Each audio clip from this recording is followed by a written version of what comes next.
Hello friends, welcome back to my channel let's crack it. तो आज की इस वीडियो में हम डिस्कस करेंगे पीएस टेट 2023 के लिए मैथ्स पेडागोजी के कुछ इंपॉर्टेंट टॉपिक्स हैं जो एक ही वीडियो में सारे टॉपिक्स कवर किए गए हैं पेडागोजी के। अगर आप ये देख लेते हैं तो it will help you a lot in exam और आप इजीली जो पेडागोजी के क्वेश्चंस होते हैं मैथ्स के वो अटेम्प्ट कर पाएंगे। तो फर्स्ट टॉपिक इज़ कि why do we teach mathematics. तो ये क्वेश्चन जनरली पूछ लिया जाता है कि what is the objective of mathematics teaching या what is the purpose of what is the aim of teaching mathematics at primary level या फिर टिल 10th।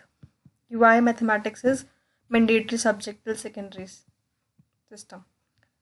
तो फर्स्ट जो हमारा रीज़न है that is to develop logical thinking among the children, कि बच्चों की लॉजिकल थिंकिंग को डेवलप करने के लिए हम मैथ्स को यूज़ करते हैं सो दैट उनकी ब्रेन स्ट्रॉमिंग हो, उन प्रैक्टिस करके मैथ्स के क्वेश्चंस को उनका जो दिमाग का जो लेवल है, जो लॉजिकल थिंकिंग है, वो अच्छे से डेवलप हो सके। नेक्स्ट इज़ कि बच्चे के थॉट को मैथमेटाइज करना, कि बच्चे को जो सोच रहा है उसको उसके थॉट्स को मैथमेटाइज करना ही हमारा जो है मैथ्स पढ़ाने का पर्पस होता है। To make children understand the basic structure of mathematics, की बच्चे को ये समझ में आ जाए कि मैथमेटिक्स का बेसिक स्ट्रक्चर क्या है। जनरल मैथमेटिक्स 10th तक इसलिए पढ़ाई जाती है ताकि आगे लाइफ में कोई भी मैथमेटिक्स का जहाँ पे भी रोल हो वो उसको हर बच्चे को आता हो।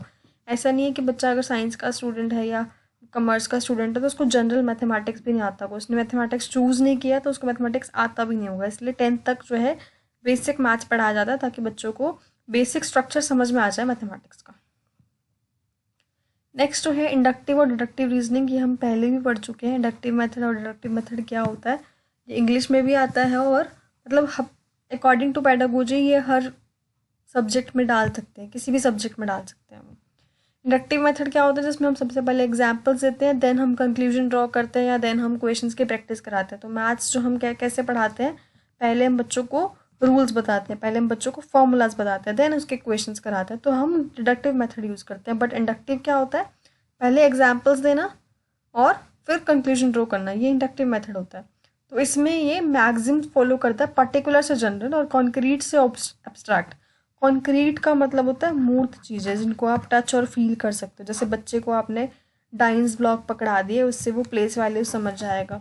अबैकस दिखा दिया, तो पहले जो प्राइमरी लेवल पे टच और फील करके कॉन्क्रीट चीज़ों से वो मैथमेटिक्स सीखेंगे, बाद में वो चीज़ें इनके माइंड में बैठ जाएंगी तो फिर हम जो वो चीज़ें हैं वो एब्स्ट्रैक्ट बन जाएगी। तो मैथमेटिक्स में हम कॉन्क्रीट से एब्स्ट्रैक्ट जाते हैं और पर्टिकुलर टू जनरल जाते हैं। डिडक्टिव मेथड में क्या होता है, पहले मैंने बताया आपको कि रूल्स पहले पढ़ाए जाते हैं and attested with examples, later on examples पढ़ाए जाते हैं।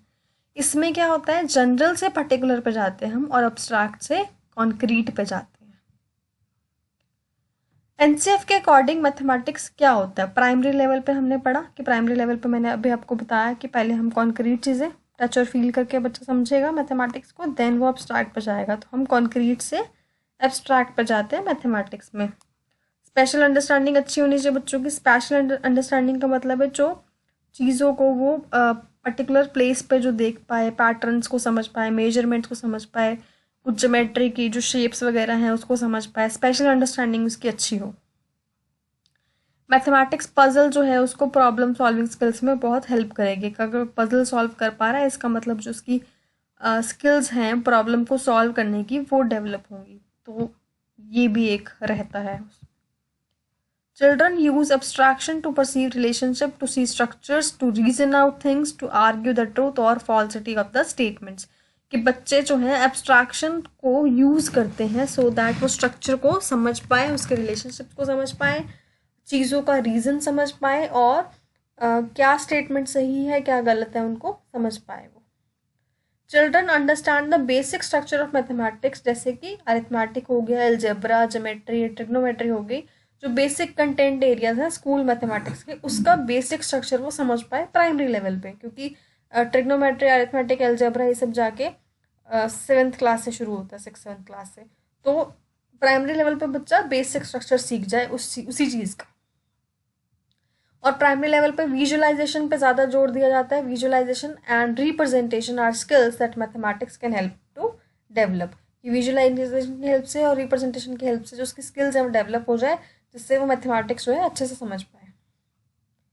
NCF 2005 emphasizes on constructivist approach of learning as it focuses on active participation of learner through engaging activities।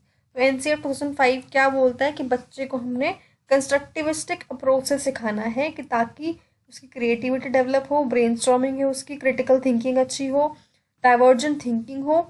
तो इस सब की हेल्प से उसको क्या मिलेगा, वो एक्टिवली अगर पार्टिसिपेट करेगा एक्टिविटीज़ में या फिर कुछ एंगेजिंग एक्टिविटीज उसको दे दी जाएंगी उसके इंटरेस्ट के हिसाब से, तो उसकी क्रिएटिविटी को डेवलप करेगा। और यही कंस्ट्रक्टिविस्टिक अप्रोच है प्राइमरी लेवल पे मैथमेटिक्स को पढ़ाने की।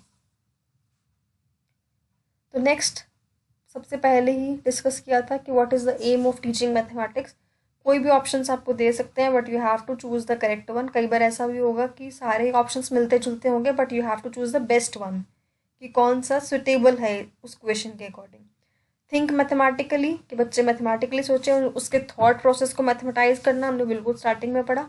लॉजिकल थिंकिंग को डेवलप करना, लॉजिकल डिस्कशन करना, चाइल्ड के रिसोर्स को डेवलप करना और लॉजिकल कंक्लूजन को फाइंड करना। तो ये सब चीज़ें जो हैं मैथमेटिक्स को टीच करने का एम है। कंसेप्ट मैपिंग क्या होती है, इसमें क्या करते हैं हम, रिलेशनशिप समझाते हैं कंसेप्ट के बीच में कि एक कंसेप्ट को दूसरे कंसेप्ट से जोड़ना ही क्या कहलाता है, कंसेप्ट मैपिंग। रिलेशनशिप्स बताना है कंसेप्ट के बीच में। हायरार्किकल स्ट्रक्चर का मतलब है कि जो बच्चे ने फर्स्ट क्लास में पढ़ा है उसका थोड़ा सा हायर लेवल सेकंड क्लास में आ जाए, जो सेकंड में पढ़ा है उसका थोड़ा हायर लेवल थर्ड में आ जाए। मतलब मैथमेटिक्स को रिलेट करना एक क्लास से दूसरी क्लास में, एक कंसेप्ट से दूसरे क्लास में, दूसरी क्लास के कंसेप्ट को जोड़ना ही क्या कहलाता है, हायरार्किकल स्ट्रक्चर। मतलब ऐसा नहीं है कि बच्चे ने सिक्स्थ में कुछ और पढ़ा और सेवन्थ में बिल्कुल ही अलग आ गया। सिलेबस जो है, करिकुलम जो है मैच करके बनाया गया कि एक क्लास में वो थोड़ा बेसिक पढ़ ले, अगली क्लास में उससे थोड़ा हाई लेवल पढ़ ले, बट चीज़ें वही ही हो। तो इसी को हायरार्किकल बोलते हैं। जो नई नॉलेज को प्रीवियस नॉलेज से कनेक्ट करके पढ़ाना ही कंसेप्ट मैपिंग कहलाते हैं। कि हम बच्चों को सपोज प्लेस वैल्यू पढ़ा रहे हैं, तो हम क्या बोलेंगे कि टेंस में ऐड करेंगे, वंस प्लेस वंस में ऐड करेंगे। तो सबसे पहले हमको बच्चों को प्लेस वैल्यू हमने छोटी क्लास में समझा दी है, अब जो उनको एडिशन करने में, सब्ट्रैक्शन करने में ईजी होगा। ठीक है, तो हमने प्रीवियस नॉलेज को यूज़ करते हुए बच्चों को नई नॉलेज देनी है, हमने कनेक्ट करके सिखाना है बच्चों को। उसके बाद ये कुछ टर्म्स हैं कि टेसलेशन क्या होता है। टेसलेशन बेसिकली क्या होता है कि टाइल्स, अगर जैसे टाइल्स लगी होती है ना बिना किसी गैप के, मतलब ऐसी शेप्स क्रिएट करना जो बार बार सेम पैटर्न बना हो, सेम ही चीज़ें बनी हो बट विदाउट एनी गैप, बिना किसी गैप के अगर एक पर्टिकुलर प्लेन कवर किया हुआ है सेम चीज़ों से, सेम पैटर्न यूज़ करके, तो उसी को हम टेसलेशन बोलते हैं। तो ये पिक्चर दी गई है जिससे आप समझ सकते हैं। या टाइल्स जैसे लगी होती है ना घरों में बिना किसी गैप के, वो भी टेसलेशन होता है। जियो बोर्ड हम कहाँ यूज़ करते हैं, जियो बोर्ड बेसिकली होता है कि एक स्क्वायर बोर्ड होता है जिसमें नेल्स एम्बेडेड होती हैं। एक फॉर्म वाला बोर्ड होता है जिसमें नेल्स होती हैं, उसमें हम रबड़ बैंड की हेल्प से शेप्स बनाते हैं। लाइक एक कॉर्नर पे यहाँ पे हमने रबड़ लगा दी, देन इस कॉर्नर से कनेक्ट कर दी, देन इस कॉर्नर से कनेक्ट कर दी। तो इस रबड़ की हेल्प से हम बच्चों को बता पाएंगे कि this is the shape of triangle, this is hexagon, this is square, ये क्वाड्रिलेटरल्स हैं, कौन सा स्क्वायर है, कौन सी लाइन है। तो रबड़ की हेल्प से हम बच्चों को सिखा सकते हैं। तो ऐसे बोर्ड को क्या बोला जाता है, जियो बोर्ड। इसमें हम बच्चों को क्या सिखाते हैं, ज्योमेट्री सिखा सकते हैं, अलग अलग टाइप के शेप्स बता सकते हैं, पॉलीगन्स बता सकते हैं, ट्राइंगल्स की कैरेक्टरिस्टिक्स क्या होती हैं, कौन सा आइसोसेलेस होगा, कौन सा इक्विलेटरल होगा, ये सब बता सकते हैं। पैरामीटर और एरिया भी बच्चों को कैलकुलेट करना सिखा सकते हैं जियो बोर्ड से। तो ये किस में आ जाएगी, ये सारी चीज़ें जो मैं बता रही हूँ आपको, टेसलेशन हो गया, जियो बोर्ड हो गया, ये प्राइमरी लेवल पे यूज़ किए जाते हैं कॉन्क्रीट ऑब्जेक्ट्स के रूप में। उसके बाद डाइंस ब्लॉक क्या होता है। डाइंस ब्लॉक बेसिकली यूज़ किया जाता है बच्चों को प्लेस वैल्यू सिखाने के लिए। तो क्या है, एक मैथमेटिकल मैनिपुलेटिव ब्लॉक्स हैं जो बच्चों के द्वारा यूज़ किया जाता है to learn basic mathematical concept, basic mathematics concept को समझने के लिए। जैसे कि सबसे पहले प्लेस वैल्यू सीखेगा, वो काउंटिंग सीखेगा, देन वो एडिशन सब्ट्रैक्शन सीखेगा। तो ये हायरार्किकल में चलेगा कि पहले हम प्लेस वैल्यू काउंटिंग सिखाएंगे, नंबर सेंस सिखाएंगे, फिर हम एडिशन सब्ट्रैक्शन सिखाएंगे नेक्स्ट क्लास में। तो डाइंस ब्लॉक की हेल्प से पहले वो कॉन्क्रीट ऑब्जेक्ट्स की हेल्प से ये सीख जाएगा प्लेस वैल्यू क्या होता है। देन ये चीज़ें एब्स्ट्रैक्ट बन जाएगी, उसको उसके माइंड में रहेगा कि ये चीज़ें वंस होती हैं, ये टेंस होता है, ये हंड्रेड्स होता है, ये थाउजेंड होता है। पहले हमने उसको विजुअलाइजेशन की हेल्प से सिखा दिया, देन वो चीज़ें उसके माइंड में बैठ गई, तो फिर हमें बार बार दिखाने की ज़रूरत नहीं है। जैसे जैसे वो बच्चा बड़ा होता जाएगा उसके माइंड में वो चीज़ें ऑटोमेटिकली बैठ जाएंगी। पाई चार्ट किस लिए यूज़ करते हैं हम? Pie chart helps organise and show data as a percentage of whole.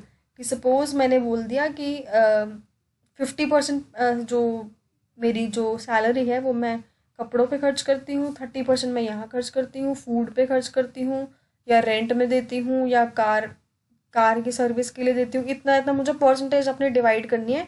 तो किसी भी फ्रैक्शन को हमने अगर रिप्रेजेंट करना है एज अ होल, कि होल से कितना फ्रैक्शन मैं किसको दे रही हूँ, जैसे यहाँ पे लिखा है कि 20% यहाँ जा रहा है, 5% ड्रामा में जा रहा है, और 25% एक्शन है, 20% कॉमेडी है। तो फेवरेट टाइप ऑफ मूवी कि किस किस टाइप की movie, 20% comedy movie, action movies इतनी है। तो ये सब जो है हम पाई चार्ट से रिप्रेजेंट करते हैं। This kind of visualisation using a circle to represent the whole and slices of that circle और पाई। ये जो स्लाइसेस बनी हुई है इसकी, इसी को पाई बोलते हैं। जैसे ब्लू ऑरेंज, इसको पाई बोलते हैं, which is representing the part of something comparatively to whole, ताकि हम स्पेसिफिक कैटेगरीज को रिप्रेजेंट कर पाए। तो पाई चार्ट इस, और ये जो पूरा इसके बीच का जो एंगल होता है वो 360 डिग्री होता है, मतलब पूरा मिला के 360 डिग्री का एंगल बनता है, जिससे हम परसेंटेज में निकाल सकते हैं, फ्रैक्शन में निकाल सकते हैं। Next is graph paper. आप सबने देखा होगा ग्राफ पेपर कैसा दिखता है, कुछ इस टाइप का दिखता है। ग्राफ पेपर बेसिकली क्या होता है? More than just making graphs. Graph paper जो है सिर्फ ग्राफ्स बनाने के लिए नहीं होता। ग्राफ पेपर से बच्चों को क्या सिखाते हैं क्या हम, कि it works great for plotting X and Y coordinates to get the visual representation of their relationship. एक कोऑर्डिनेट यहाँ पे, एक कोऑर्डिनेट यहाँ पे, उनके बीच में कितना डिस्टेंस है, तो हम डिस्टेंसेस कैलकुलेट करना सिखाते हैं ग्राफ की हेल्प से यूजिंग द कोऑर्डिनेट्स। तो हम सिर्फ ग्राफ बनाते नहीं हैं, इसके बहुत सारे यूजेस हैं। फाउंडेशनल टूल है मैथ, साइंस और आर्ट का। नेक्स्ट है इसमें, नेक्स्ट जो कॉन्क्रीट ऑब्जेक्ट है वो होता है अबैकस। अबैकस बेसिकली क्या है? कैलकुलेशन टूल है। सब बच्चे बहुत टाइम पहले ये अबैकस आया था तो सबने मतलब सीखना स्टार्ट किया था कि कैसे काम करता है। तो अबैकस बेसिकली कैलकुलेशन टूल है जिसमें स्लाइडिंग काउंटर्स होते हैं, जो बीच में इसके रिंग्स लगे हैं इसको स्लाइडिंग काउंटर्स बोलते हैं, और बीच में कुछ रोड्स लगे होते हैं जिससे हम इसको ऊपर नीचे कर सकते हैं। तो ये कुछ मैथमेटिकल फंक्शंस परफॉर्म करने के लिए यूज़ किया जाता है। जैसे एडिशन में क्या होता है, हमें बेसिक फंक्शन इसमें कैलकुलेट करना है, एडिशन का, सब्ट्रैक्शन का, मल्टीप्लिकेशन या डिवीजन का, तो वो हम अबैकस की हेल्प से कैलकुलेट कर सकते हैं। और अबैकस की हेल्प से हम पर्टिकुलर क्यूबिक डिग्री का रूट पे निकाल सकते हैं। जैसे ऊपर 1 है यहाँ पे और नीचे 5 है, तो 1 + 5 6 होता है। तो इस तरह से हम इसको कैलकुलेट करेंगे। लास्ट टॉपिक जो है यहाँ पे, ये काफ़ी सारी इसमें डिजीजेज होती हैं। डिसलेक्सिया हो गया, डिस्फेजिया हो गया, अफ्रेजिया, डिस्ग्राफिया हो गया। तो मैथमेटिक्स में जो होता है वो होता है डिसकैलकुलिया, जब बच्चों को कैलकुलेशंस में दिक्कत आती है, मतलब ऐसी एबिलिटी जब उसको बच्चे को प्रॉब्लम आती है नंबर्स में या उसके कैलकुलेशन में, उसको हम क्या बोलते हैं? डिसकैलकुलिया। बाकी की जो चीज़ें हैं वो हम CTP के सेक्शन में डिस्कस करेंगे कि कौन कौन सी डिजीजेज होती हैं। काफ़ी टाइप की डिजीजेज होती हैं, वो हम सारी डिस्कस करेंगे। तो ये जनरली पूछ ली जाती हैं। So with this topic our class has finished.